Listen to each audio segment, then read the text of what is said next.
¡Fuera! Ella es quien merece todo esto, gritó Roberto señalando a Valeria mientras empujaba a Esperanza hacia la puerta principal. Los invitados se quedaron en silencio, con las copas de vino a medio tomar y los ojos clavados en la escena que se desarrollaba frente a ellos. Carmen Aguirre se llevó la mano a la boca, mientras su esposo Fernando miraba hacia otro lado incómodo. «Roberto, por favor, hablemos en privado», susurró Esperanza, tratando de mantener la compostura. «No hagas esto delante de todos». «¿En privado?» Roberto soltó una risa amarga. «Ya no hay nada privado entre nosotros. Todos aquí saben la verdad. Tú ya no perteneces a esta casa». Valeria permanecía de pie junto a la escalera, con su vestido azul perfectamente planchado y una expresión que mezclaba triunfo con incomodidad.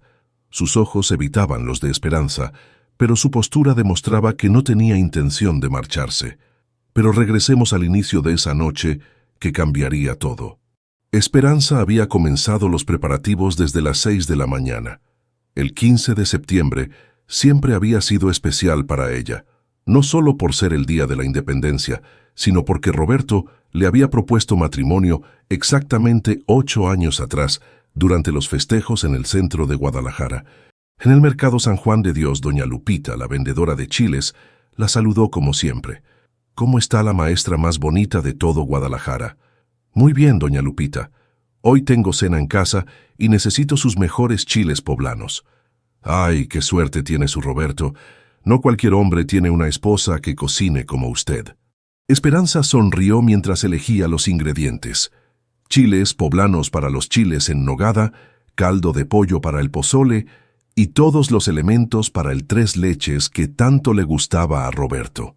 De regreso en su casa de la colonia americana, Esperanza se perdió en la cocina. Cada movimiento tenía un propósito: pelar las nueces para la nogada, asar los chiles hasta que la piel se quemara perfectamente, preparar la carne con especias que su madre le había enseñado. Roberto llegó cerca de las 4 de la tarde, más temprano de lo usual. «Huele increíble», dijo, besándola en la mejilla. «¿Ya está todo listo?» «Casi. Solo falta el tres leches en el refrigerador. ¿Cómo estuvo tu día en la oficina?» «Bien, bien. Oye, Valeria va a venir también. Es nueva en el equipo y no conoce a nadie en la ciudad». Esperanza sintió una pequeña punzada de algo que no pudo identificar. «¿Valeria?» «La nueva ajustadora de seguros, ya te había platicado de ella». No le había platicado, pero Esperanza no dijo nada. Roberto parecía distraído, revisando su teléfono constantemente. Los primeros invitados llegaron a las 7. Fernando Aguirre, el jefe de Roberto, y su esposa Carmen fueron los primeros. Luego llegaron Miguel y Sofía, compañeros de la oficina. Valeria llegó al final, cuando todos ya estaban sentados en la mesa. «Disculpen la tardanza», dijo con una sonrisa perfecta. El tráfico estaba terrible. Esperanza la observó mientras Roberto se apresuraba a ofrecerle una silla a su lado. Valeria era exactamente como se la había imaginado: cabello castaño largo, ojos verdes y una confianza que llenaba la habitación. Su vestido azul parecía más apropiado para una cena en zona rosa que para una reunión casual en casa. «Esperanza, todo está delicioso», dijo Valeria después de probar los chiles en nogada. «Debes darme la receta». «Gracias.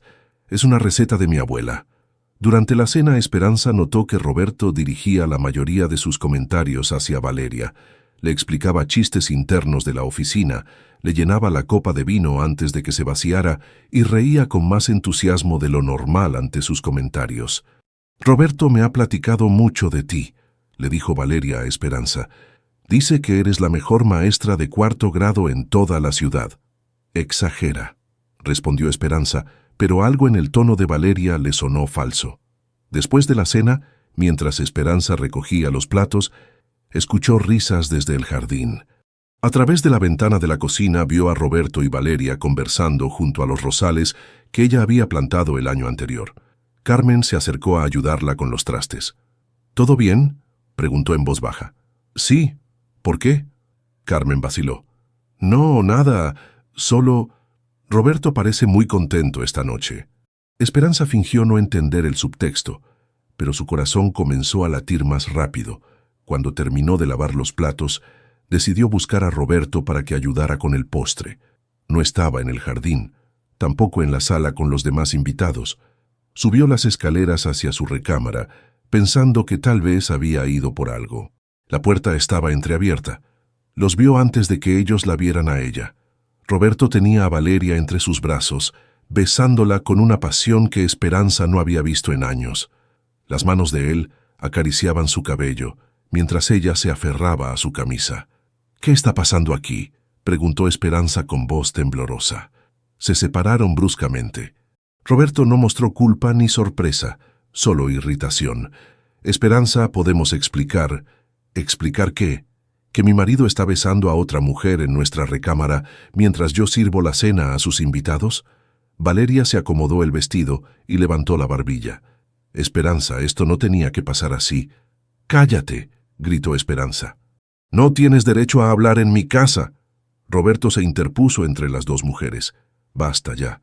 Esperanza, esto tenía que salir a la luz tarde o temprano». «¿Tenía que salir a la luz? ¿Desde cuándo?» «Desde hace meses. Valeria y yo... Esto es real. Lo nuestro ya no funciona desde hace tiempo». Esperanza sintió como si le hubieran dado un golpe en el estómago. «Roberto, tenemos 8 años de casados. Podemos arreglar esto. Ella puede irse, y nosotros...» «No», la interrumpió él. «Ya decidí. Quiero estar con Valeria». Los gritos habían alertado a los invitados, que ahora se asomaban desde la escalera. Fernando Aguirre trató de mediar. «Roberto, creo que deberían hablar esto en privado». «No, Fernando. Ya no hay nada que hablar en privado». Roberto caminó hacia el closet y comenzó a sacar ropa de Esperanza. «Esta es mi casa. La heredé de mi abuela, y ya decidí con quién quiero compartirla». Esperanza vio cómo su ropa volaba por el aire y caía al suelo. «Roberto, por favor, no hagas esto. Fuera. Ella es quien merece todo esto», gritó, empujándola hacia las escaleras. Y así fue, como Esperanza Vidal se encontró sentada en la banqueta frente a lo que había sido su hogar durante 8 años, con una maleta improvisada y la mirada de... Lástima de los vecinos que habían salido a ver el escándalo. Los invitados se fueron uno por uno, murmurando disculpas incómodas. Solo Valeria permaneció adentro, como si ya fuera la dueña de la casa. Cuando la calle se quedó en silencio, Esperanza siguió ahí sentada, tratando de entender cómo su vida había cambiado tan completamente en una sola noche. Esperanza había estado sentada en la banqueta durante casi 1 hora cuando vio acercarse a doña Remedios, su vecina de 83 años. La anciana caminaba despacio, arrastrando los pies, pero con determinación. «Mija, ven acá», le dijo con voz suave. «No puedes quedarte ahí toda la noche. Doña Remedios, no se preocupe por mí. Roberto solo está enojado.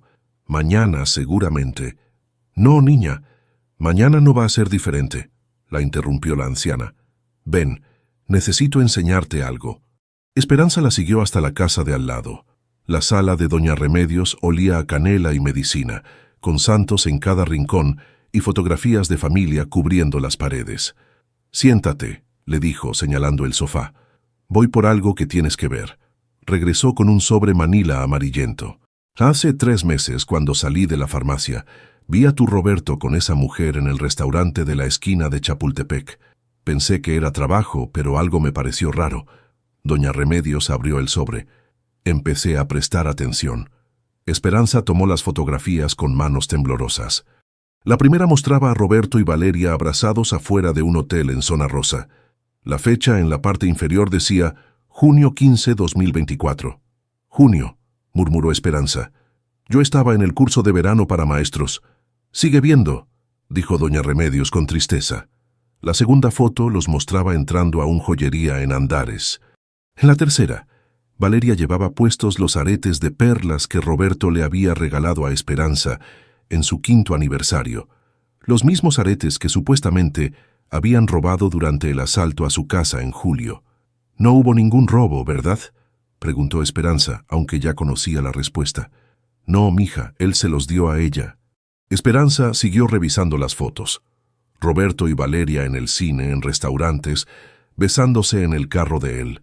Meses de mentiras documentadas por una vecina que había decidido protegerla. ¿Por qué no me dijo nada antes?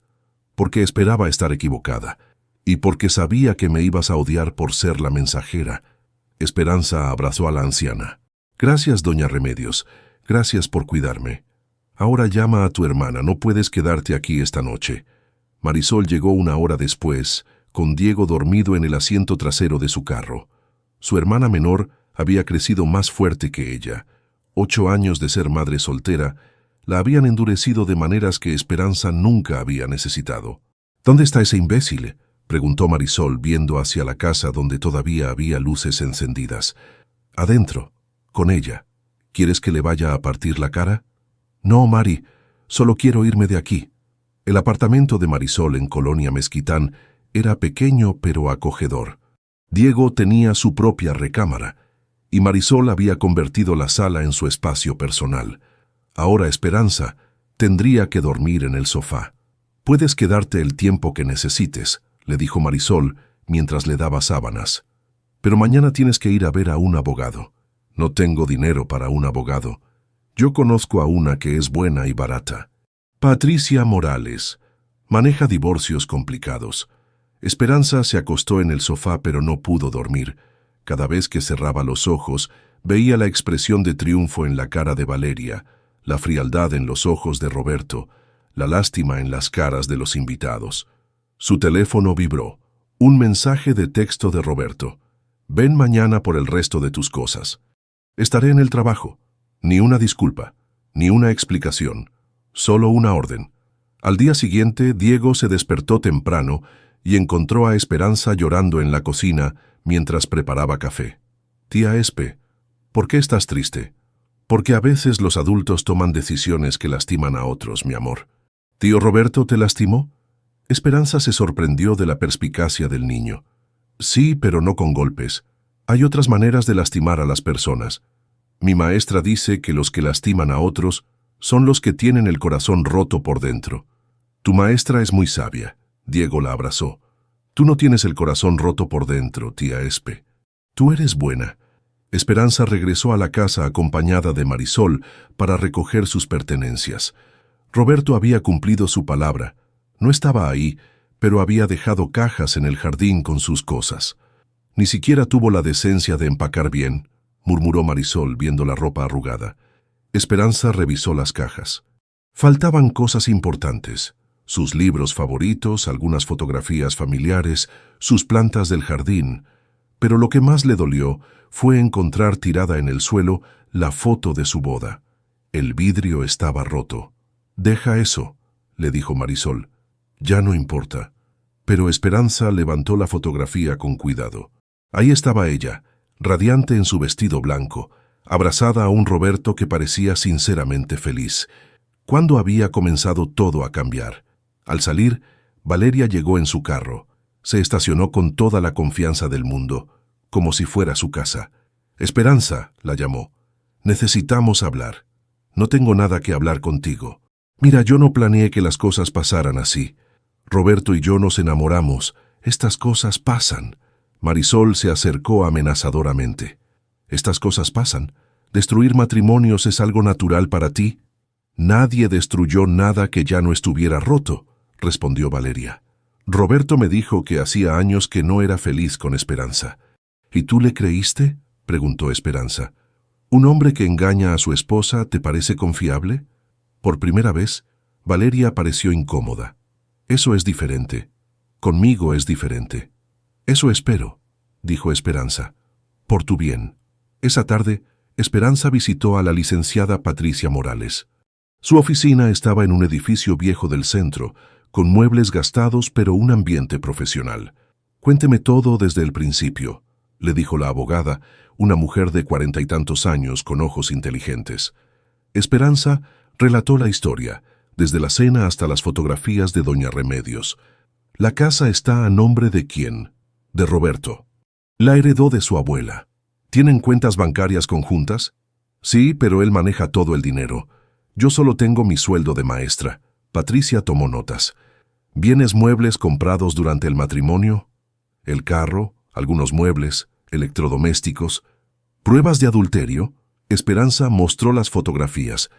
Esto ayuda mucho. Pero le voy a ser honesta, licenciada Vidal. Los divorcios por adulterio en Jalisco son complicados cuando la casa es herencia familiar. Vamos a pelear por compensación, pero va a ser difícil. ¿Cuánto tiempo va a tomar? Meses, tal vez un año. Esperanza sintió que el mundo se tambaleaba. ¿Un año? Su esposo va a pelear. Los hombres como él siempre pelean, pero vamos a conseguir lo que le corresponde. Al salir del despacho, Esperanza se sintió abrumada. Un año de batallas legales, de vivir en el sofá de su hermana, de reconstruir su vida desde cero. Su teléfono sonó. Roberto. Esperanza, tenemos que hablar. Ahora quieres hablar. Mira, no tiene que ser complicado. Firma los papeles de divorcio y todo puede ser rápido. ¿Qué papeles? Los de divorcio voluntario, sin pensión, sin división de bienes. Cada quien se queda con lo que tenía antes del matrimonio. ¿Estás loco? 8 años de matrimonio no van a desaparecer porque tú hayas decidido cambiarnos por una mujer más joven. Esperanza, no hagas esto más difícil de lo que tiene que ser. Tú lo hiciste difícil, Roberto. Tú elegiste mentir, engañar y humillarme. Colgó el teléfono y se dio cuenta de que por primera vez en mucho tiempo no tenía miedo de la reacción de Roberto.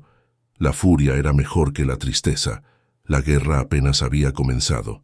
Esperanza llegó tarde a la escuela por primera vez en sus 10 años de carrera. Había pasado la noche despierta, dando vueltas en el sofá de Marisol, y cuando finalmente se durmió, no escuchó la alarma. «Buenos días, maestra Vidal», la saludó el director García cuando la vio correr por el pasillo. «¿Todo bien?» «Sí, director, disculpe la tardanza». El director García la estudió con preocupación. Las ojeras, el cabello recogido apresuradamente, la blusa mal planchada. Todo era muy diferente a la Esperanza siempre impecable que conocía. «Venga a mi oficina después de clases. Necesito hablar con usted». Esperanza sintió pánico. ¿Ya se había enterado de su situación? ¿Pensaría que sus problemas personales afectarían su trabajo? En el salón, sus alumnos de 4º grado la recibieron con el entusiasmo de siempre. «Maestra, ¿ya revisó nuestras tareas de matemáticas?», preguntó Sofía, una niña de 9 años con coletas desparejas. «Sí, Sofía, muy bien trabajo».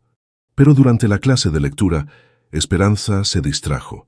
Mientras los niños leían en voz alta, ella pensaba en Roberto y Valeria desayunando en su cocina, usando sus tazas, durmiendo en su cama. «Maestra, ¿está bien?», preguntó Luis, uno de sus estudiantes más observadores. «Sí, mi amor, continúa leyendo». Después de clases, Esperanza se dirigió a la oficina del director con el estómago revuelto. «Siéntese, maestra Vidal», le dijo el director García. «Quiero presentarle a alguien». Un hombre joven se levantó de la silla, alto, con cabello negro un poco despeinado y ojos amables detrás de unos lentes. «Ella es la maestra Esperanza Vidal, nuestra mejor maestra de 4º grado. Esperanza, él es Javier Campos, viene de Michoacán. Va a trabajar con nosotros este ciclo escolar». «Mucho gusto», dijo Javier extendiendo la mano. «He escuchado cosas muy buenas de su trabajo con los niños». Su apretón de manos era firme pero suave, y su sonrisa parecía genuina. «El maestro Campos va a enseñar 5º grado, pero como es nuevo en Guadalajara, me gustaría que usted lo orientara. Enséñele nuestros métodos, preséntele a los otros maestros, ayúdelo a adaptarse». «Por supuesto, director». «Gracias, maestra Vidal. Sé que está pasando por algunos cambios personales. Pensé que mantenerse ocupada podría ayudarla». Esperanza se sonrojó. Entonces, sí se había enterado. «Director, no se preocupe. En esta escuela somos una familia, y las familias se cuidan entre sí». Javier la acompañó hasta su salón. «No tenía que aceptar si no quiere», le dijo. «Entiendo si está muy ocupada». «No, está bien. Me da gusto ayudar». «¿De dónde es usted?», preguntó él mientras caminaban. «De aquí, de Guadalajara. Nací y crecí aquí». «¿Y usted por qué dejó Michoacán?» «Buscaba nuevas oportunidades. En mi pueblo las escuelas son muy pequeñas y quería trabajar en programas más grandes, con más recursos para los niños». Entraron al salón de 5º grado. Estaba vacío, pero Javier ya había comenzado a decorarlo. En las paredes había mapas de México, carteles sobre el sistema solar y frases motivacionales escritas con letra clara. La educación es el arma más poderosa que puedes usar para cambiar el mundo, leyó Esperanza en voz alta. Nelson Mandela. ¿Le gusta? Me encanta. Es exactamente lo que necesitan escuchar estos niños. Javier sonrió. ¿Quiere tomar un café? Conozco un lugar cerca de aquí donde podemos platicar sobre la escuela. Esperanza vaciló. Hacía tanto tiempo que no salía sola con un hombre que no fuera Roberto. Solo como colegas, añadió él rápidamente, para hablar de trabajo. Está bien. El café estaba en una esquina cerca de la escuela, con mesas pequeñas y música suave. Javier pidió café negro, Esperanza un capuchino. ¿Cómo es trabajar aquí?, preguntó él. Me gusta mucho. Los niños vienen de familias trabajadoras. No tienen muchos recursos, pero tienen muchas ganas de aprender. Eso es lo que más me gusta de ser maestro, ver cómo los niños descubren que pueden hacer cosas que no sabían que podían hacer. Esperanza lo observó mientras hablaba. Había una pasión genuina en su voz cuando hablaba de educación. ¿Está casado?, preguntó sin pensar y luego se sonrojó. Perdón, no es mi asunto. No se preocupe. No, no estoy casado. Estuve comprometido hace 2 años, pero no funcionó. Ella quería que me quedara en el pueblo, y yo necesitaba salir a buscar algo más. ¿No la extraña? Al principio sí, pero creo que tomé la decisión correcta. ¿Y usted? La pregunta la golpeó como un balde de agua fría. Yo estoy pasando por un divorcio. Lo siento. No debería haber preguntado. No, está bien. Es algo que va a ser obvio tarde o temprano. Javier la miró con comprensión. ¿Quiere hablar de eso? No realmente. Pero gracias. Cambiaron de tema y hablaron sobre métodos de enseñanza, sobre los programas de la escuela, sobre sus estudiantes. Esperanza se sorprendió al darse cuenta de que hacía 1 hora que no pensaba en Roberto. En las siguientes semanas, Javier se convirtió en parte de la rutina de Esperanza. Llegaba temprano para preparar sus clases y siempre la saludaba con una sonrisa. Durante los recreos conversaban sobre sus estudiantes o sobre ideas para mejorar los programas escolares. Estuve pensando, le dijo un día, ¿qué le parece si organizamos un programa de tutorías después de clases? Para los niños que necesitan ayuda extra. Me parece excelente idea, pero necesitaríamos voluntarios. Yo me ofrezco. ¿Usted estaría dispuesta? Claro.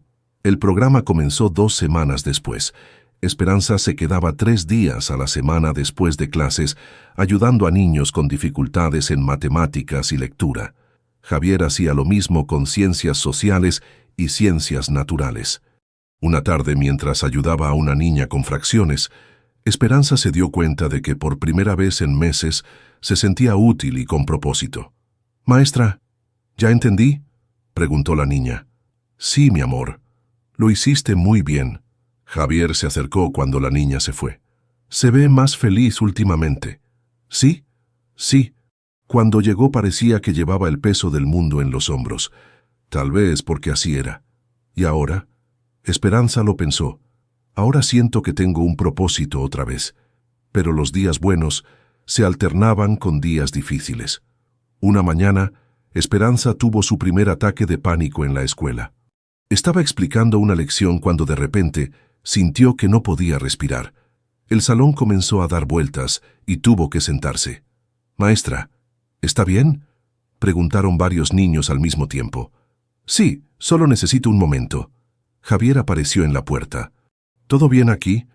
Niños, vayan al patio a jugar mientras hablo con la maestra Vidal», les dijo. Cuando se quedaron solos, Javier cerró la puerta. «¿Qué pasó?». «No sé. De repente no podía respirar». «¿Ha tenido ataques de pánico antes?». «No. Bueno, sí. Últimamente sí». «¿Ha pensado en buscar ayuda?». Esperanza se sintió avergonzada. «No tengo dinero para un psicólogo». «Hay opciones. El IMSS tiene servicios de salud mental y conozco a una doctora que da consultas a precio accesible».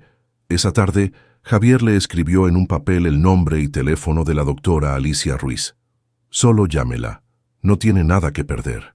Esperanza guardó el papel en su bolsa, sin saber que esa pequeña acción cambiaría el curso de su recuperación. Por primera vez desde la noche de la cena, Esperanza se fue a dormir pensando en algo positivo. Tenía un amigo que se preocupaba por ella sin querer nada a cambio. La doctora Alicia Ruiz tenía una consulta pequeña en Colonia del Valle, con sillones cómodos y una voz tranquila que hacía sentir a Esperanza como si fuera la primera vez en meses que alguien realmente la escuchaba. Los ataques de pánico son la manera que tiene su cuerpo de decirle que algo no está bien, le explicó en su segunda sesión. No es debilidad, es una reacción normal a una situación anormal. Pero me siento tan tonta. Durante 8 años viví con Roberto y no me di cuenta de nada. El engaño no habla de su inteligencia, Esperanza. Habla del carácter de él. Esperanza había comenzado las terapias gracias a la insistencia de Javier y al apoyo económico de Marisol, quien había decidido pagar las sesiones a pesar de sus propias limitaciones. «Es una inversión en mi hermana», había dicho Marisol, «y cuando estés mejor me lo pagas». Mientras tanto, la batalla legal se había vuelto más complicada. Roberto había contratado a un abogado caro, el licenciado Mendoza, conocido por defender casos difíciles con métodos cuestionables. «Su esposo está alegando que usted tiene problemas mentales», le explicó Patricia Morales durante una reunión en su oficina. «Dice que sus ataques de pánico demuestran inestabilidad. ¿Puede hacer eso? Puede intentarlo. Pero tenemos las fotografías y varios testigos de la cena. Su caso es sólido». «Entonces, ¿por qué siento que estoy perdiendo?», Patricia suspiró. «Porque él tiene más dinero y mejores conexiones. Pero no se rinda, Esperanza. La justicia no siempre es rápida, pero llega». Carlos, el novio de Marisol, trabajaba en el banco donde Roberto tenía sus cuentas principales. Una noche, mientras cenaban en el pequeño apartamento, mencionó algo que llamó la atención de Esperanza. «Tu ex está moviendo mucho dinero últimamente», dijo Carlos cortando su bistec. «Retiros grandes, transferencias extrañas». «¿Eso es normal?», preguntó Marisol. «No para alguien con su sueldo. Los agentes de seguros ganan bien, pero no tanto». Esperanza se enderezó en su silla. «¿Qué tipo de movimientos?». «No puedo darte detalles por confidencialidad, pero digamos que alguien con su perfil de ingresos no debería estar manejando esas cantidades». «¿Podrías averiguar más?». Carlos la miró con preocupación. «Eso podría meterme en problemas. Solo mantén los ojos abiertos. Por favor». La respuesta llegó 2 semanas después de manera inesperada. Esperanza estaba revisando el correo que todavía llegaba a nombre de ambos cuando encontró un estado de cuenta de una tarjeta de crédito que no conocía. Los gastos eran reveladores. Joyerías caras, restaurantes de lujo, hoteles y algo que la confundió: retiros de efectivo por cantidades enormes. En los últimos 6 meses, Roberto había gastado más de 200,000 pesos. «¿De dónde está sacando este dinero?», le preguntó a Javier mientras revisaban los papeles en la sala de maestros. «¿Su trabajo paga tan bien?». «No. Un agente de seguros promedio gana bien, pero no esto». Javier estudió los números. «¿Ha pensado en investigar más a fondo?». «¿Cómo?». «Bueno, si está gastando dinero que no debería tener, tiene que venir de algún lado». La oportunidad llegó cuando Elena Herrera, la madre de Roberto, la llamó por teléfono. «Esperanza, necesito hablar contigo, es importante». Se encontraron en el Parque Alcalde, en una banca bajo los árboles. Elena había envejecido 10 años en las últimas semanas. Sus manos temblaban y sus ojos estaban rojos de llorar. «¿Cómo está, señora Elena?». «Mal, hija. Muy mal. Y tú tienes derecho a saberlo». Elena abrió su bolsa y sacó una carpeta llena de papeles. «Hace 3 meses empezaron a llamarme unos señores mayores. Decían que Roberto había hecho cambios en sus pólizas de seguro sin consultarles». «¿Qué tipo de cambios?». «Les había dicho que podían cancelar sus seguros de vida y recibir el dinero inmediatamente para invertirlo en algo mejor, que él se encargaría de todo». Esperanza sintió un frío en el estómago. «¿Y qué pasó?». «Los señores nunca volvieron a ver su dinero. Roberto les daba excusas, que el papeleo se había retrasado, que había problemas con el banco, que en 2 semanas más tendrían todo». Elena le mostró una lista de nombres y teléfonos. «Son 18 personas mayores, Esperanza. Algunos perdieron los ahorros de toda su vida». «¿Cuánto dinero?». Más de 800,000 pesos. Esperanza se quedó sin palabras. Roberto está robando a ancianos. No quería creerlo, lloró Elena. Es mi hijo, pero cuando vi las fotografías de él con esa mujer, usando dinero que no era suyo para impresionarla, no pude seguir fingiendo que no sabía nada. ¿Por qué no lo han denunciado? Porque confían en él. Roberto les dice que todo está bien, que solo necesita un poco más de tiempo. Y ellos le creen porque los conoce desde hace años. Elena le entregó la carpeta. Toma esto. Haz lo que tengas que hacer. Señora Elena, si reporto esto, Roberto va a ir a la cárcel. Lo sé, susurró. Pero ya no puedo vivir sabiendo que mi hijo está destruyendo la vida de gente inocente. Se levantó para irse, pero se detuvo. Esperanza, perdóname. Yo sabía que Roberto no te trataba bien. Lo vi en las reuniones familiares, la manera como te hablaba, como te hacía menos. Debí haber dicho algo. No es su culpa, señora Elena. Sí lo es. Las madres sabemos cuando nuestros hijos no están siendo buenas personas, y yo elegí no ver. Esa noche, Esperanza no pudo dormir. Tenía en sus manos la evidencia de que Roberto era un criminal, pero también sabía que reportarlo destruiría completamente su vida, y la de Elena. Marisol la encontró despierta en la cocina a las 3 de la mañana. ¿Qué pasa? Esperanza le contó todo. ¿Vas a reportarlo? No sé. Si lo hago, va a la cárcel. Si no lo hago, sigue robando a ancianos. Esa gente necesita su dinero para medicinas, para vivir. No es tu responsabilidad proteger a Roberto de las consecuencias de sus actos. Pero Elena va a tener que aprender a vivir con lo que su hijo hizo. Igual que tú tuviste que aprender a vivir con lo que te hizo a ti. Marisol se sentó junto a ella. ¿Sabes cuál es la diferencia entre tú y Roberto? ¿Cuál? Tú sientes culpa por algo que ni siquiera hiciste. Él no siente culpa por algo que sí hizo. Al día siguiente, Esperanza llevó la carpeta al trabajo. Durante el recreo le contó todo a Javier. ¿Qué harías tú?, le preguntó. Yo no soy quien tiene que tomar esa decisión, respondió él. Pero puedo decirte esto. Esos ancianos merecen justicia más de lo que Roberto merece protección. ¿Y si me equivoco? Esperanza, no hacer nada también es una decisión. Y esa decisión tiene consecuencias para gente inocente. Esa tarde, el teléfono de Esperanza sonó. Era un número que no conocía. «Señora Esperanza», habla Aurelio Mendoza. Su suegra me dio su teléfono. «Señor Mendoza, soy uno de los clientes de su esposo. Necesito hablar con usted. Es sobre mi dinero.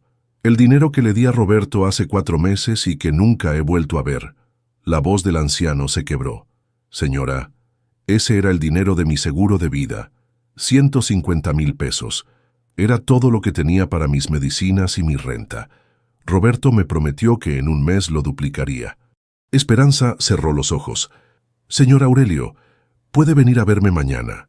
Necesito hablar con usted». Cuando colgó, su decisión ya estaba tomada. Don Aurelio Mendoza llegó al apartamento de Marisol exactamente a las 4 de la tarde, como habían acordado. Era un hombre de 82 años, encorvado por la edad, pero con ojos todavía brillantes. Llevaba un bastón y una carpeta desgastada bajo el brazo. «Señora Esperanza, gracias por recibirme. Pase, don Aurelio. ¿Gusta un café?» «No se moleste, señora. Solo quiero que me escuche». Se sentaron en la pequeña sala. Don Aurelio abrió su carpeta con manos temblorosas. «Mi esposa murió hace 2 años. El cáncer se la llevó después de pelear mucho tiempo. Con los gastos del hospital se nos acabaron los ahorros». Esperanza escuchó en silencio, mientras el anciano le contaba su historia. «Cuando Roberto me visitó en octubre, me dijo que había una manera de recuperar el dinero, que podía cancelar mi seguro de vida, y él lo invertía en algo seguro que me daría el doble en 6 meses. ¿Él fue a buscarlo a usted?» «Sí. Dijo que la compañía de seguros tenía un programa especial para clientes leales, que por mi edad y mi historial yo calificaba». Don Aurelio le mostró los papeles que había firmado. «No entendí todo, pero Roberto me explicó que era normal, que solo tenía que confiar en él». «¿Cuánto dinero era?» 150,000 pesos. Todo lo que me quedaba en el mundo». La voz del anciano se quebró. «Ahora me van a quitar mi departamento porque no puedo pagar la renta, y mis medicinas para el corazón Cuestan 2,000 pesos al mes. Esperanza sintió una rabia que no había experimentado nunca. Don Aurelio, ¿ha intentado contactar a Roberto? Sí, señora. Al principio me contestaba el teléfono y me decía que necesitaba un poco más de tiempo. Después dejó de contestarme. Ya van 4 meses. Cuando don Aurelio se fue, Esperanza se quedó viendo los papeles que él había firmado. Roberto había falsificado documentos de la compañía de seguros para hacer ver que el programa especial era real. Esa noche, Javier la llamó. ¿Cómo te fue con don Aurelio? Peor de lo que pensaba. Roberto no solo está robando, está falsificando documentos oficiales. Esperanza, tienes que reportar esto ya. Lo sé, pero tengo miedo. ¿De qué? De que Roberto trate de lastimarme. Cuando se enoja puede ser agresivo. Hubo un silencio al otro lado de la línea. ¿Te ha golpeado antes? No, nunca. Pero me ha gritado, me ha empujado. Y ahora que sabe que descubrí lo del dinero... Esperanza, no puedes dejar que el miedo te impida hacer lo correcto. ¿Y si me equivoco? ¿Y si hay una explicación? ¿Crees que la hay? Esperanza suspiró. No. El fin de semana, Esperanza y Javier fueron al parque con Diego. El niño corrió hacia los juegos mientras ellos se sentaron en una banca. Tía Espe, ¿el maestro Javier va a ser mi tío? Preguntó Diego cuando regresó. Esperanza se sonrojó. Diego, el maestro Javier es mi amigo. Pero a ti te gusta, ¿verdad? Javier rió. Tu sobrino es muy observador. Demasiado, murmuró Esperanza. Cuando Diego volvió a los juegos, Javier se acercó más a ella en la banca. ¿Te molesta que Diego diga eso? No, es solo que... No sé si estoy lista para pensar en esas cosas.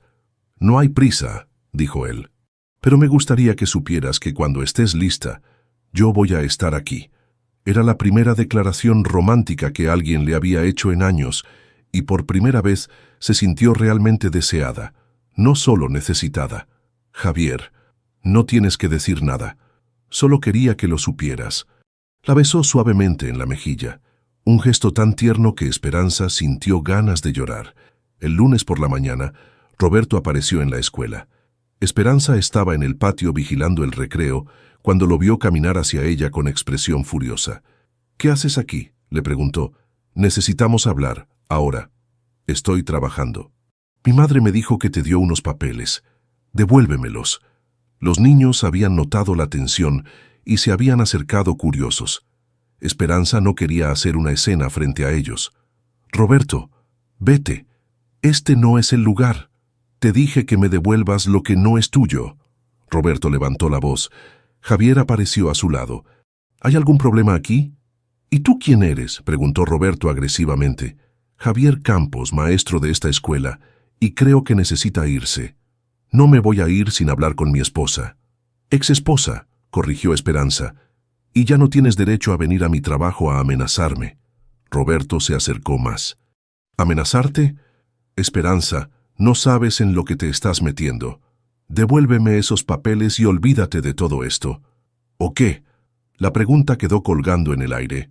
Roberto miró a Javier, luego a los niños que observaban y finalmente de vuelta a Esperanza. ¿O vas a lamentarlo? Se fue, pero no antes de agregar, y tú, señaló a Javier, mantente lejos de mi esposa. Cuando Roberto se fue, Esperanza temblaba. ¿Estás bien?, preguntó Javier. Sí, pero creo que tengo que tomar esa decisión más rápido de lo que pensaba. Esa noche, Esperanza llamó a la licenciada Patricia Morales. Licenciada, necesito reportar un delito. Mi ex esposo está estafando a ancianos. ¿Tienes pruebas? Tengo documentos, testimonios y al menos 18 víctimas identificadas. Esperanza, esto cambia todo. Ya no es solo un divorcio. Esto es un asunto penal. Lo sé. ¿Estás segura de que quieres hacer esto? Una vez que presentes la denuncia, no hay vuelta atrás.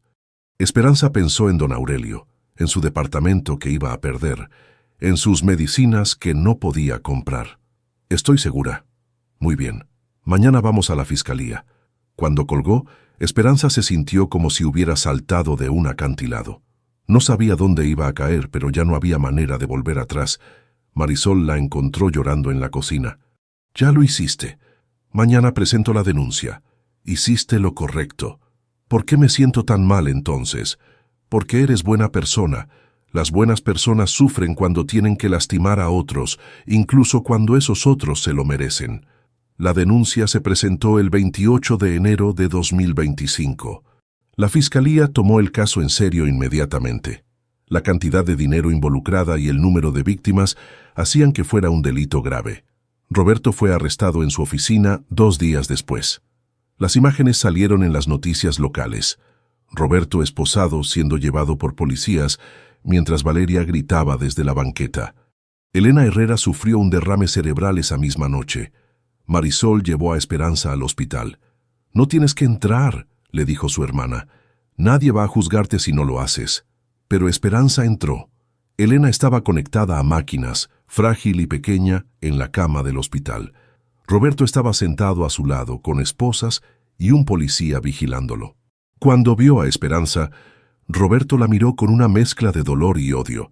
«¿Estás contenta?», le preguntó. «Mi madre se está muriendo por tu culpa». «No», respondió Esperanza con voz firme.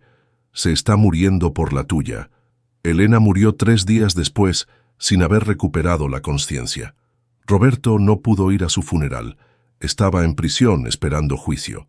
Pero la sorpresa más grande llegó durante la investigación policial. Valeria no era una víctima inocente de los encantos de Roberto, era su cómplice. Los investigadores descubrieron que Valeria había estado identificando a clientes ricos y vulnerables a través de su trabajo como ajustadora, pasándole la información a Roberto. También había estado lavando el dinero robado a través de cuentas falsas. Cuando trataron de arrestarla, Valeria ya estaba en el aeropuerto tratando de volar a Estados Unidos. La arrestaron en la puerta de embarque con más de $50,000 en efectivo. El escándalo salió en todos los periódicos. La pareja que estafó a ancianos. El amor que costó $800,000. Ejecutivos de seguros, criminales de día. Esperanza leyó las noticias con una mezcla de satisfacción y tristeza.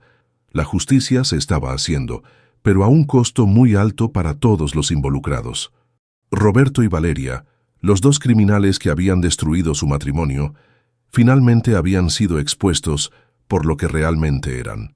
Pero don Aurelio seguía sin su dinero, y Elena Herrera estaba muerta. La justicia, Esperanza descubrió, era más complicada de lo que había imaginado. El juicio comenzó en abril de 2025. Esperanza tuvo que testificar 2 veces, una como testigo de los crímenes de Roberto y otra como parte en el proceso de divorcio que seguía su curso paralelo. La sala del juzgado estaba llena de ancianos que habían sido estafados. Don Aurelio se sentaba en primera fila, vestido con su mejor traje pero visiblemente más delgado que cuando Esperanza lo había conocido. «Estado versus Roberto Herrera y Valeria Sánchez», anunció el secretario. Esperanza observó a Roberto desde el estrado de testigos. Había perdido peso en la cárcel y tenía ojeras profundas. Cuando sus miradas se cruzaron, él desvió la vista. «Señora Vidal», dijo el fiscal, «¿puede decirnos cómo descubrió usted las actividades delictivas de su exesposo?» Esperanza relató toda la historia, desde las fotografías de doña Remedios hasta la conversación con Elena Herrera, desde el estado de cuenta sospechoso hasta el testimonio de don Aurelio. ¿Por qué decidió reportar a su exesposo sabiendo que eso podría perjudicarla en su proceso de divorcio? Porque había gente inocente sufriendo, ancianos que habían perdido los ahorros de toda su vida. Durante el contrainterrogatorio, el abogado de Roberto trató de pintarla como una mujer despechada que buscaba venganza. «¿No es cierto que usted reportó a mi cliente después de descubrir su infidelidad? Descubrí su infidelidad en septiembre. Lo reporté en enero. Si hubiera querido venganza, no habría esperado 4 meses. ¿Qué la motivó entonces? Conocer a sus víctimas. Darme cuenta de que cada día que yo permanecía callada, él podía estar estafando a alguien más». Valeria también testificó. Trató de presentarse como otra víctima de Roberto, alegando que él la había manipulado para que lo ayudara. «Roberto me dijo que los clientes estaban de acuerdo», declaró, «que era un programa legítimo de la compañía». Pero la fiscalía tenía evidencia de que Valeria había estado lavando dinero meses antes de que comenzara su relación romántica con Roberto. Los mensajes de texto entre ellos mostraban que ella conocía perfectamente la naturaleza criminal de sus actividades. Ya identifiqué a otros 3. El señor García tiene una póliza de 200.000, decía uno de los mensajes de Valeria a Roberto. Perfecto, yo me encargo de convencerlo, respondía Roberto. Cuando confrontaron a Valeria con estos mensajes, se quebró. Él me prometió que nos íbamos a casar. Dijo que con este dinero podríamos empezar una nueva vida. Entonces, ¿sí sabía que estaban robando?, preguntó el fiscal. Yo solo quería que él me amara. El proceso de divorcio se resolvió rápidamente una vez que Roberto fue declarado culpable. Sus bienes fueron embargados para pagar restitución a las víctimas, pero la cantidad recuperada fue mínima. La casa fue vendida, pero después de pagar deudas y costos legales, quedó muy poco. Lo siento, Esperanza, le dijo Patricia Morales. Sabía que las posibilidades de recuperar algo significativo eran bajas. No importa. No quiero nada que venga de dinero robado. Esperanza salió del juzgado oficialmente divorciada, sin dinero, pero libre. Roberto fue sentenciado a 8 años de prisión. Valeria recibió 6 años después de cooperar con las autoridades para ayudar a identificar más víctimas. El día de la sentencia, Esperanza estuvo presente. No para celebrar, sino para tener cierre. Roberto la buscó con la mirada antes de que se lo llevaran. Esperanza, la llamó. Ella se acercó. ¿Qué quieres, Roberto? Perdóname. Las palabras que había esperado escuchar durante meses finalmente llegaron, pero ya no importaban. Te perdono, dijo, pero no por ti, por mí. ¿Qué significa eso? Significa que no voy a cargar con tu culpa el resto de mi vida, pero perdonarte no significa que lo que hiciste esté bien o que no tengas que pagar las consecuencias. Roberto asintió lentamente. ¿Alguna vez me amaste?, preguntó. Sí, amé al hombre que pensé que eras. Pero ese hombre nunca existió realmente, ¿verdad? Roberto no respondió. Cuídate, Roberto. Fue la última vez que habló con él. Don Aurelio murió en mayo de 2025. Su hija llamó a Esperanza para contárselo. Quería que usted supiera que él la consideraba una heroína, le dijo. Decía que usted había sido la única persona que se preocupó lo suficiente por hacer lo correcto. Esperanza fue al funeral. Era pequeño. Don Aurelio no tenía mucha familia, pero estaban presentes varios de los otros ancianos que habían sido estafados. Durante el servicio, Esperanza se dio cuenta de algo importante. Hacer lo correcto no siempre llevaba a finales felices. Don Aurelio nunca recuperó su dinero. Murió preocupado por su situación económica, pero al menos murió sabiendo que alguien había luchado por él. Para septiembre de 2025, Esperanza había reconstruido su vida desde cero. Vivía en un apartamento pequeño pero propio. Había ahorrado suficiente de su sueldo de maestra para dar el enganche. No era lujoso, pero era suyo. Su relación con Javier había crecido lentamente, construida sobre respeto mutuo y valores compartidos. Él nunca había presionado, nunca había tratado de rescatarla, nunca había hecho promesas extravagantes. Simplemente había estado ahí, constante y confiable. ¿Crees que don Aurelio habría estado orgulloso?, le preguntó a Javier una noche, mientras cenaban en su pequeña cocina. Creo que ya te lo dijo su hija. A veces me pregunto si valió la pena. Roberto está en la cárcel, pero la mayoría de las víctimas nunca recuperaron su dinero. Esperanza, tú no eras responsable de arreglar todo. Eras responsable de hacer lo correcto con la información que tenías. Y eso fue exactamente lo que hiciste. No te arrepientes de haberte involucrado conmigo. Tu vida era más simple antes. Javier sonrió. Mi vida era más simple, pero no era mejor. Contigo es más complicada, pero también más real. Un año después de la cena que había cambiado todo, Esperanza se preparó para una pequeña celebración en su nuevo apartamento. No era una celebración del aniversario del desastre, sino del aniversario de su liberación. Marisol llegó con Diego, que ahora tenía 11 años, y había crecido varios centímetros. «Tía Espe, ¿ya no estás triste?», preguntó el niño. «Ya no estoy triste, mi amor». «¿Entonces ahora puedes casarte con el maestro Javier?» «¡Diego!», lo regañó Marisol. Pero Esperanza rió. Tal vez algún día, Diego. Pero por ahora estoy aprendiendo a ser feliz yo sola. ¿Y eso es bueno? Es muy bueno. Es lo más importante que puede aprender una persona. Esa noche, después de que todos se fueron, Esperanza se sentó en su pequeño balcón con una taza de té. Desde ahí podía ver las luces de Guadalajara extendiéndose hacia el horizonte. Pensó en Roberto, cumpliendo su sentencia en la cárcel. Pensó en Valeria, también pagando por sus crímenes. Pensó en Elena, que había muerto sin ver a su hijo enfrentar las consecuencias de sus actos. Pensó en don Aurelio y en los otros ancianos que habían perdido todo. No había sido una historia con final completamente feliz. La justicia había sido imperfecta, incompleta. Mucha gente había sufrido. Mucho daño nunca se había reparado. Pero había algo que Esperanza sabía con certeza. Se había mantenido fiel a sus valores cuando fue más difícil hacerlo. Había elegido la verdad sobre la comodidad, la justicia sobre la conveniencia, el coraje sobre la seguridad. Y por primera vez en su vida adulta, era completamente libre. Libre de las mentiras de Roberto. Libre de la necesidad de complacer a alguien más. Libre de vivir una vida que no era realmente suya. Tomó su teléfono y escribió un mensaje a Javier.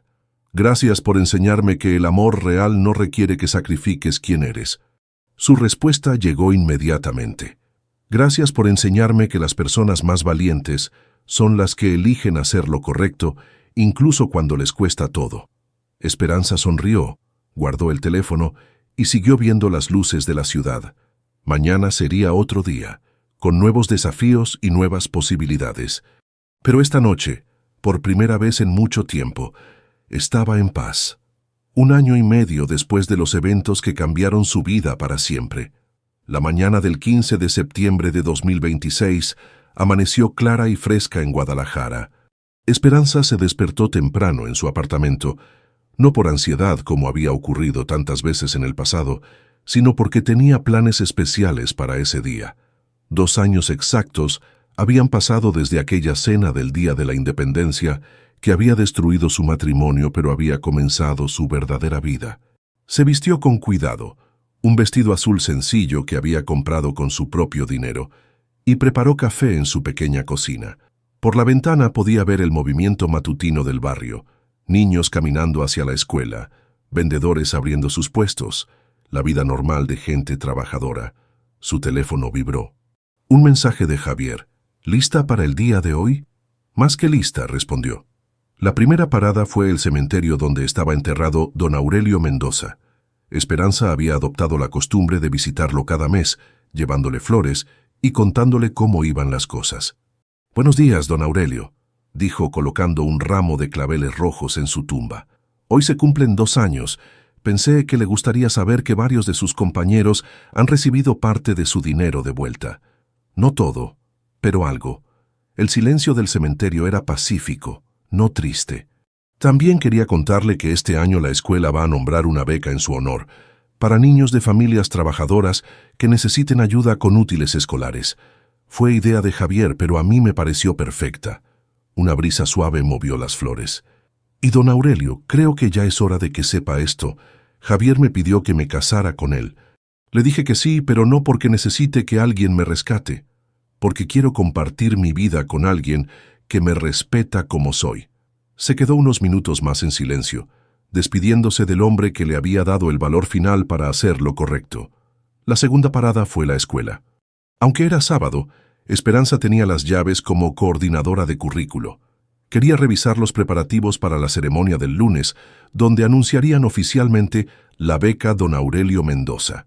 En su oficina encontró una carta que había llegado el viernes. El remitente la sorprendió. Era de Roberto. Con manos temblorosas abrió el sobre. «Esperanza, sé que probablemente no quieras leer esto, pero necesito escribirlo. Han pasado 8 meses desde que comencé mi sentencia. He tenido mucho tiempo para pensar en todo lo que hice, todo lo que destruí. No te escribo para pedirte perdón otra vez. Ya me dijiste que me perdonabas y entiendo que eso no cambia nada. Te escribo para decirte algo que debí haberte dicho hace años. Tenías razón en todo. Tenías razón sobre Valeria. Me dejó en cuanto se dio cuenta de que no tenía dinero para sacarla de la cárcel. Tenías razón sobre el tipo de hombre en el que me había convertido. Tenías razón en reportarme. Aquí he conocido a algunos de los hombres a los que estafé. Don Marcelo está en el mismo pabellón que yo. Está aquí por robar comida para sus nietos después de que yo le quité sus ahorros. Cada día veo lo que mis acciones causaron. No espero que esto cambie nada entre nosotros. Solo quería que supieras que finalmente entiendo quién eras tú y quién era yo. Eres la persona más valiente que he conocido. Y espero que seas feliz. Roberto. Esperanza leyó la carta 2 veces, luego la dobló cuidadosamente y la guardó en su escritorio. No para conservarla, sino para procesarla completamente antes de decidir qué hacer con ella. Roberto había tardado 2 años, pero finalmente había entendido la diferencia entre ellos. Ella se preguntó si alguna vez habría llegado a esa comprensión sin las consecuencias de sus actos. La tercera parada fue el parque donde había hablado por primera vez con Elena Herrera. Se sentó en la misma banca y sacó su teléfono para hacer una llamada que había estado posponiendo. «Licenciada Morales, habla Esperanza Vidal». «Esperanza, qué gusto escucharla. ¿Cómo está?» «Muy bien. Le llamaba para contarle que me voy a casar». «Qué maravillosa noticia. ¿Con el maestro del que me platicó?» «Sí, con Javier. Pero también le llamaba para preguntarle algo profesional. ¿Sabe si Roberto va a salir pronto por buena conducta?» «No, Esperanza. Con la gravedad de sus crímenes y el número de víctimas, va a cumplir su sentencia completa. ¿Está preocupada?» «No realmente. Solo quería estar preparada. ¿Puedo preguntarle por qué?» Esperanza miró hacia los árboles del parque. «Porque quiero asegurarme de que cuando salga yo ya esté completamente en paz con todo, que no tenga poder para afectar mi felicidad nunca más. Por lo que veo ya llegó a ese punto». «Creo que sí». En la tarde, Marisol, Carlos y Diego llegaron al apartamento de Esperanza para la pequeña celebración. Javier había preparado una cena sencilla pero deliciosa, nada que ver con la ostentación de aquella cena de hace 2 años. «Tía Espe», dijo Diego, «¿por qué celebramos el día en que tío Roberto te echó de la casa?» «Porque ese día, sin saberlo, me dio el regalo más grande de mi vida». «¿Cuál?» «Mi libertad». Diego lo pensó seriamente. ¿Es mejor ser libre que tener una casa grande? Mucho mejor, mi amor. Una casa grande no significa nada si no puedes ser tú mismo adentro. Después de la cena, cuando todos se habían ido, Esperanza y Javier se quedaron en el pequeño balcón viendo el atardecer. ¿Sabes qué es lo que más me gusta de esta vista?, le preguntó Esperanza. ¿Qué? Que la pagué yo. Cada peso de la renta, cada mueble, cada plato. Todo esto es resultado de mi trabajo, mis decisiones, mis valores. Javier la abrazó desde atrás. ¿Te arrepientes de algo? Esperanza lo pensó cuidadosamente. Me arrepiento de haber tardado tanto en encontrar el valor para defender a don Aurelio y a los otros ancianos. Me arrepiento de haber normalizado por tanto tiempo la manera como Roberto me trataba. Pero no me arrepiento de haberlo reportado, aunque eso significara perder todo. ¿Y qué hay de nosotros? ¿Te arrepientes de haber esperado tanto para estar lista? No, necesitaba aprender a estar bien sola antes de poder estar bien con alguien más. Tú me esperaste porque entendías eso. Se quedaron en silencio viendo las luces de la ciudad encenderse una por una. Javier, ¿puedo pedirte algo? Lo que quieras. Cuando nos casemos, prométeme que si alguna vez ves que me estoy perdiendo a mí misma otra vez, me lo vas a decir. Prométeme que nunca vas a dejar que vuelva a vivir una mentira. Te lo prometo. Pero también prométeme que vas a confiar en que yo nunca voy a querer que seas alguien diferente de quien eres. Te lo prometo. Más tarde, sola en su recámara, Esperanza sacó una caja que guardaba en el closet. Adentro estaban las fotografías que doña Remedios le había dado, los documentos del caso legal, los recortes de periódico sobre el juicio y la foto rota de su boda con Roberto. Había guardado todo no por nostalgia, sino como recordatorio de lo que podía pasar cuando una persona elegía ignorar las señales de alerta, cuando elegía la comodidad sobre la verdad. Tomó la foto de la boda y la observó por última vez. La mujer en el vestido blanco se veía feliz, pero había una inocencia en sus ojos que Esperanza ya no tenía. Esa inocencia se había perdido para siempre, pero había sido reemplazada por algo más valioso: sabiduría. Rompió la foto en pedazos pequeños y los tiró a la basura. No con amargura, sino con finalidad. Al día siguiente los llevaría todos a la escuela y los usaría en sus clases sobre toma de decisiones éticas. Las experiencias difíciles podían convertirse en enseñanzas valiosas para otros. Antes de dormirse, Esperanza escribió en el diario que había comenzado después del divorcio. 15 de septiembre de 2026. Hoy se cumplen 2 años exactos de la noche que cambió mi vida. He aprendido que la justicia perfecta no existe, que hacer lo correcto a veces duele más que hacer lo incorrecto, y que la verdadera fortaleza no es evitar que te lastimen, sino elegir quién quieres ser después de que te lastiman. Roberto cumple su sentencia, Valeria cumple la suya, y don Aurelio descansa en paz sabiendo que alguien luchó por él. No todos los finales son felices, pero pueden ser justos. Mañana empiezo a planear mi boda con un hombre que me ama, no a pesar de mis cicatrices, sino incluyéndolas. Un hombre que entiende que a veces las mejores personas son las que han sido rotas y han elegido reconstruirse con más sabiduría. La mujer que era hace 2 años murió en esa cena. La mujer que soy ahora nació en los meses siguientes, en cada decisión difícil, en cada momento en que elegí la verdad sobre la facilidad. No cambiaría nada. Buenas noches, mundo. Mañana es otro día para elegir quién quiero ser. Cerró el diario, apagó la luz y se durmió tranquila. Afuera las luces de Guadalajara seguían brillando, como millones de pequeñas promesas de que siempre hay otra oportunidad de tomar la decisión correcta, otra oportunidad de ser valiente, otra oportunidad de elegir la verdad. Y Esperanza Vidal había aprendido que esas oportunidades no se desperdician cuando se viven con los ojos abiertos y el corazón dispuesto a pagar el precio de la integridad. Su historia no había terminado, apenas había comenzado realmente.